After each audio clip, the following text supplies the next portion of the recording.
Olá, seja bem-vindo ao último dia da nossa leitura do livro de Marcos. Acabou, mas a gente tem mais livro por aí, você pode assistir de novo, então fica à vontade para rever o que você quiser, refletir, meditar, orar, sobre todas essas coisas que a gente vem conversando ao longo dessas pouco mais de 2 semanas. Meu nome é Vitor e hoje eu quero terminar com a mesma nota que a gente encontra no final do livro de Marcos. E eu não vou entrar aqui em papo sobre manuscritos, você sabe um pouco sobre isso, não vou entrar nesse ponto, mas eu queria ler um versículo muito famoso que a gente tem em Marcos 16, que é o versículo 15. Normalmente você conhece, as pessoas conhecem, né, provavelmente esse texto como o Ide por todo mundo. Na versão que eu estou aqui aberta, aqui em NVT, eu leio o seguinte: Jesus lhes disse: vão ao mundo inteiro e anunciem as boas novas a todos. E aí, lá no verso 20, a gente vê que os discípulos foram a toda parte e anunciavam a mensagem e o Senhor cooperava com eles, confirmando-a com muitos sinais. E aí termina o Evangelho de Marcos. E eu acho isso interessante. Inclusive, se você quiser ver um pouco mais sobre a ação dos discípulos, eu recomendo que você dê uma lida em Lucas parte 2, que é um livro de Atos. Atos, basicamente, é meio que a sequência de, de Lucas, como se você fosse no cinema ver o filme 2 de alguma coisa. É basicamente isso. Atos é basicamente Lucas parte 2.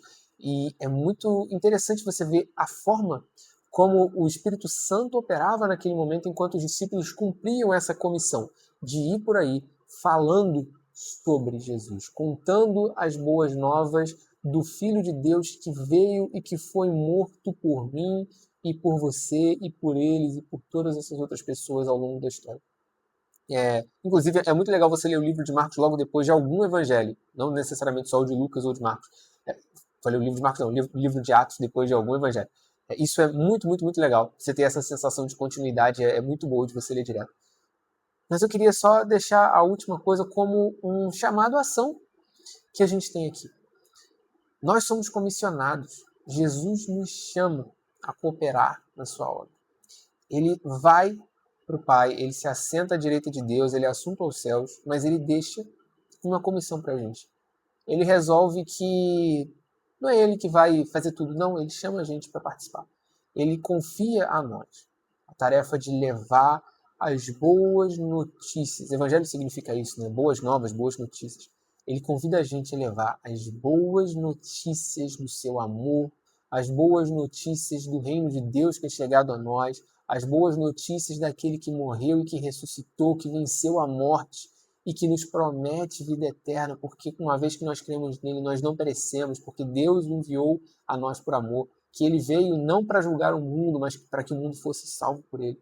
Ele veio para poder destruir as obras do diabo, que Deus em breve esmagará Satanás debaixo dos seus pés, o Deus da paz, que a gente está sendo levado para um reino de justiça, de paz e de alegria no Espírito, que onde o Espírito de Deus está, a liberdade, que, inclusive, quanto mais a gente conhece dessas verdades, mais nós somos libertos. Essas boas novas, ele confiou a nós.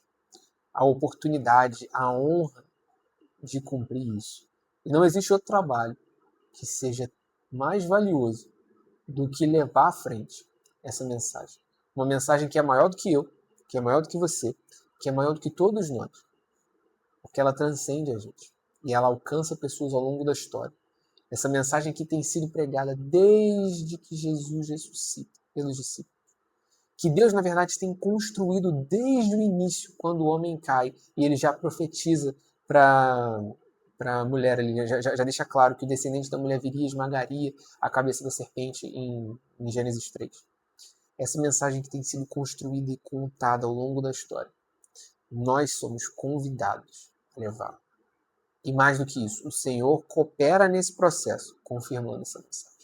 O Espírito Santo opera nos corações, ele convence o homem do pecado, da justiça e do juízo. Então saiba que Deus te chama, que ele executa sinais, ele confirma isso, mas ele chama você e ele chama a mim, para que a gente participe dessa missão maravilhosa, única e de extremo valor, que é cumprir esse chamado de levar boas notícias para as pessoas. Aqueles que a gente ama e aqueles que são os nossos inimigos, que a gente deve amar também e orar por eles.